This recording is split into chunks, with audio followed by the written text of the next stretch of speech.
Hello and welcome to my channel Computer Education। आज हम सीखेंगे टैली ERP 9 के अंदर पेमेंट वाउचर की एंट्री कैसे की जाती है। तो चलिए यहाँ पे हम पेमेंट वाउचर खोल लेते हैं। सबसे पहले हमें यहाँ पे अकाउंटिंग वाउचर में जाना होगा। अकाउंटिंग वाउचर को हम खोल लेते हैं। अब जैसे ही मैंने अकाउंटिंग वाउचर खोला, मेरे सामने पेमेंट वाउचर यहाँ पे है। अगर दूसरा कोई वाउचर हमें दिखता तो यहाँ से हम पेमेंट वाउचर को खोल लेते, जिसका शॉर्टकट की है F5। अब चलिए, जैसे कि रिसिप्ट मैंने बताया था कि दो तरीके से होता है, एक सिंगल एंट्री मोड में और एक डबल एंट्री मोड में। सिंगल एंट्री मोड कैसे करना है ये मैंने आपको बताया था, और डबल एंट्री मोड कैसे करना है ये मैंने बताया था। तो देखिए, ज़्यादातर जो एंट्रियाँ होती है पेमेंट की, वो डबल एंट्री में ही होता है, या तो पेमेंट हो या रिसिप्ट हो। ज़रूरत पड़ने पे हम सिंगल एंट्री मोड में उसको चेंज कर सकते हैं, और ज़रूरत पड़ने पे डबल एंट्री मोड में भी हम कर सकते हैं। अब यहाँ पे हमें पेमेंट कराना है। किसको पेमेंट कराना होगा? तो जिससे हमने माल खरीदा हुआ है उसको हमें पेमेंट करना है। यानी कि जो भी हमारे सन्ड्री डेबिटर्स होते हैं उनको हमें सन्ड्री क्रेडिटर होते हैं, उनको हमें पेमेंट करना होता है। तो यहाँ पे हम देख लेंगे कि कौन हमारा किसको हमें पेमेंट करनी है। ठीक है, तो जिसको भी हमें पेमेंट करनी हो, यहाँ से सबसे पहले डीआर हमें ये देखना है कि इसमें डेबिट क्या होगा और क्रेडिट क्या होगा। तो गोल्डन रूल्स ऑफ अकाउंटिंग के तहत हमें यहाँ पे चलना होगा। यानी हमारी संपत्ति बढ़ती है तो क्या करें?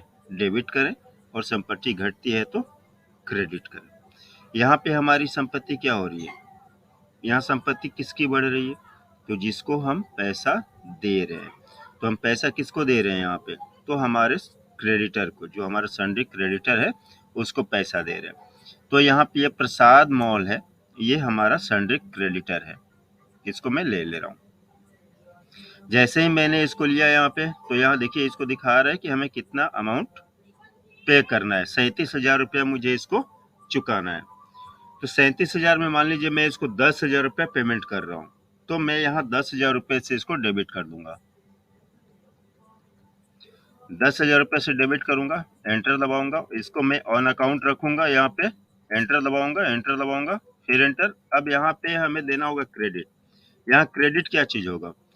तो जिस माध्यम से हम इसको पेमेंट कर रहे हैं उस माध्यम को क्रेडिट करेंगे। अगर हम बैंक के द्वारा इसको पेमेंट कर रहे हैं तो बैंक हमारा क्रेडिट हो जाएगा। अगर हम कैश के द्वारा पेमेंट कर रहे हैं तो कैश हमारा यहाँ पे क्रेडिट होगा। तो मैं यहाँ कैश के माध्यम से अगर इसको पेमेंट दे रहा हूँ तो मैं यहाँ पे कैश ले लूंगा, कैश को क्रेडिट कराऊंगा। तो ये रहा हमारा कैश, मैं कैश को यहाँ पे क्रेडिट करा दिया। कैश से इसका 10,000 रुपये क्रेडिट हो गया। ठीक है, अच्छा चलिए मान लीजिए फॉर एग्जाम्पल 10,000 रुपये जैसे हम इसको दे रहे हैं, तो 5,000 रुपये मैं बाई कैश दे रहा हूँ और 5,000 रुपये बाई चेक दे रहा हूँ, बैंक से दे रहा हूँ इसको। तो उसकी एंट्री कैसे करेंगे? उसके लिए हमें क्या करना होगा? जो हम कैश अब यहाँ पर क्रेडिट कर रहे हैं कैश का, तो कैश कितना दे रहे हैं हम? तो 5,000 रुपये। तो मैं 10,000 की जगह यहाँ पे 5,000 रुपये से क्रेडिट कराऊंगा। ठीक है, फिर एंटर दबाएंगे तो एक और क्रेडिट खुल के आएगा यहाँ पे। तो एक और क्रेडिट आप इसको कैसे करोगे? कैश के माध्यम से दे रहे हो या बैंक के माध्यम से दे रहे हो? अगर बैंक के माध्यम से दे रहे हो आप, तो किस बैंक के माध्यम से आप दे रहे हो? ठीक है ना। तो मान लीजिए मैं बैंक के माध्यम से दे रहा हूँ, और किस बैंक में हमारे किस खाते में यहाँ पैसा है, चलिए यहाँ पे मान के चलिए हम HDFC सेविंग अकाउंट से इसको पेमेंट कर रहे हैं। ओके, तो HDFC सेविंग अकाउंट ले लेंगे। अगर हम यहाँ पे ICICI बैंक सेविंग अकाउंट से कर रहे हैं तो यहाँ पे ICICI बैंक सेविंग अकाउंट ले लेंगे। तो मान लीजिए ICICI बैंक सेविंग अकाउंट से हम इसको 5,000 रुपये दे रहे हैं। तो यहाँ 5,000 रुपये मैं कैश के माध्यम से दे रहा हूँ और 5,000 रुपये इसको चेक के माध्यम से दे रहा हूँ। एंटर दबाऊंगा तो जैसा कि मैंने पहले भी इसके बारे में बताया है, चेक के माध्यम से दे रहे हैं, 5,000 रुपये दे रहे हैं। तो यहाँ पे हमसे चेक का नंबर पूछता है, ठीक है ना। INST नंबर यानी कि चेक का नंबर यहाँ पे हमें देना होगा। यहाँ पे जिस डेट का चेक है वो डेट यहाँ पे डालना होगा, एंटर दबाएंगे।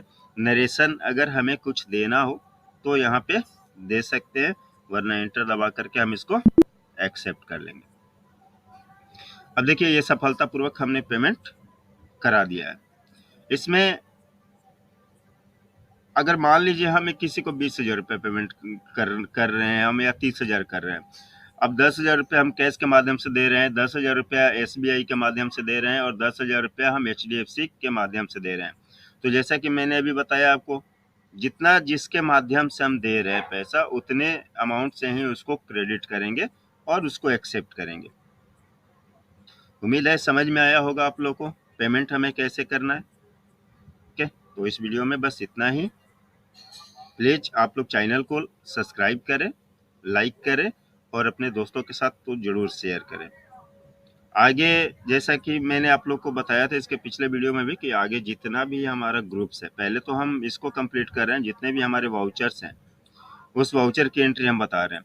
पेमेंट वाउचर हो गया, रिसिप्ट वाउचर हो गया, सेल वाउचर हो गया, इसके बाद परचेस वाउचर हो गया। ये अगर आप लोगों ने नहीं देखा है तो हमारे चैनल को विजिट करें और चैनल पर जा कर के इन सब वीडियो को देखें और समझें। अगला जो हमारा वाउचर होगा वो कॉन्ट्रा वाउचर होगा। उसके बाद credit note, debit note voucher होगा, उस वाउचर पे वीडियो बनेगा। वो बनने के बाद में उसके बाद जितने भी टैली के अंदर ग्रुप्स होते हैं, सारे ग्रुप के बारे में आप लोग को एक ग्रुप के लिए एक वीडियो बनाया जाएगा। उस वीडियो में सिर्फ उसी ग्रुप के बारे में समझाया जाएगा और उसकी एंट्री भी आप लोग को बताई जाएगी। इसलिए चैनल को सब्सक्राइब करना ना भूले, आगे आने वाली वीडियो आप लोग तक पहले पहुंचे, इसलिए चैनल को सब्सक्राइब जरूर करें। तब तक के लिए थैंक्स, धन्यवाद।